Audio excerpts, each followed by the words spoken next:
بسم اللہ الرحمن الرحیم۔ السلام علیکم ورحمۃ اللہ وبرکاتہ۔ آج ہم پارہ نمبر 10 کے اہم نکات پڑھیں گے انشاءاللہ تعالی۔ اس پارے میں 2 حصے ہیں۔ نمبر 1 سورہ انفال کا بقیہ حصہ، نمبر 2 سورہ توبہ کا ابتدائی حصہ۔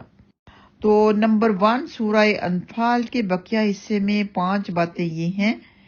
نمبر 1 مال غنیمت کا حکم، نمبر 2 غزوہ بدر کے حالات، نمبر 3 اللہ سبحانہ تعالیٰ کی نصرت کے 4 اسباب، نمبر 4 جنگ سے متعلق ہدایات، نمبر 5 ہجرت اور نصرے کے فضائل یعنی فتح کے مسائل۔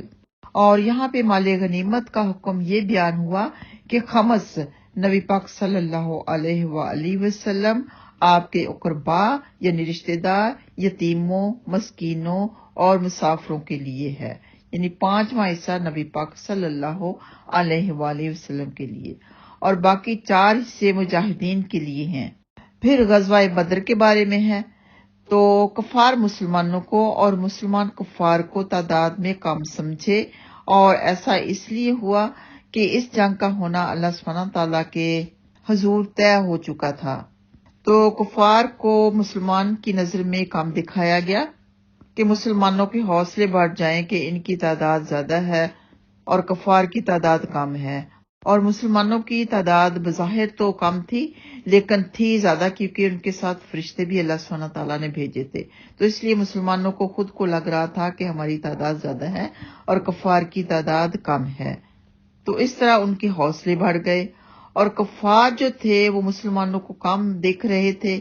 یہ بھی اللہ سبحانہ تعالیٰ کی قدرت سے ہی تھا کہ وہ تکبر میں آ جائیں اور زیادہ تیاری وغیرہ نہ کریں، اس تکبر میں رہیں کہ ہماری تعداد تو زیادہ ہے، ہم نے جیتنا ہی ہے۔ تو اس طرح اللہ سبحانہ تعالیٰ نے ایک دوسرے کو کم کر کے مسلمانوں کو فتح عطا فرمائی۔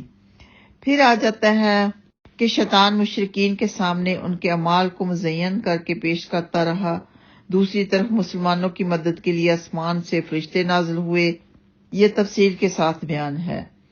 قریش غزوہ بدر میں ذلیل و خوار ہوئے، یعنی قریش کے کفار جو تھے، مکہ کے کفار جو جنگ کے لیے آئے تھے، وہ غزوہ بدر میں ذلیل و خوار ہوئے۔ اللہ سبحانہ تعالیٰ کی نصرت کے 4 اسباب بتائے گئے۔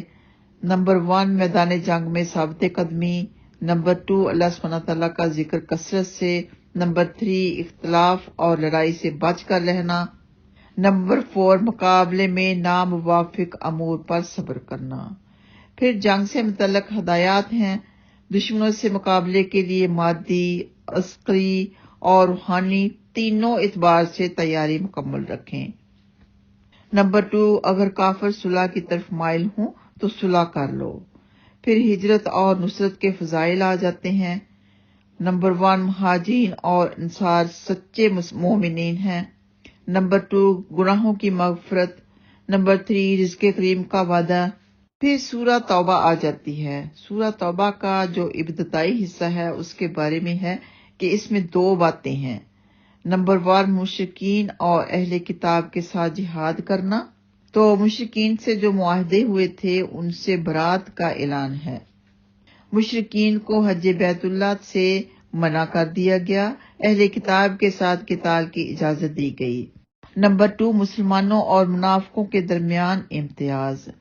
منافقوں اور مسلمانوں میں امتیاز کرنے والی بنیادی چیز غزوہ تبوک بنی۔ رومیوں کے ساتھ مقابلہ جو وقت کے سپر پاور تھے اور شدید گرمی اور فقر و فاقہ کے موقع پر پھل پکے ہوئے تھے، مسلمان سوائے چاند کے سب چلے گئے، جبکہ منافقین نے بہانے تراشنے شروع کر دیے۔ پارے کے آخر تک منافقین کی مذمت ہے، یہاں تک فرما دیا کہ اے پیغمبر صلی اللہ علیہ وآلہ وسلم، آپ ان کے لیے 70 بار بھی استغفار کریں تو بھی اللہ سبحانہ تعالیٰ ان کی مغفرت نہیں کرے گا، اور اگر ان میں کسی کا انتقال ہو جائے تو آپ اس کی نماز جنازہ بھی نہ پڑھیے گا۔ پھر ان مسلمانوں کا بھی ذکر ہے جو کسی عذر کی وجہ سے اس غزوے میں نہ جا سکے تھے، اور سب سے بڑا منافق عبداللہ بن ابی تھا، جو کہ اندر سے اسلام کا دشمن تھا اور باہر سے مسلمان تھا۔ انشاءاللہ تعالیٰ اس کے بعد ہم پارہ نمبر 11 کے اہم نکات پڑھیں گے اور جانیں گے کہ ان کے کیا کیا اہم نکات ہیں۔ آپ اپنا خیال رکھیے، دعاؤں میں یاد رکھیے۔ السلام علیکم ورحمۃ اللہ وبرکاتہ۔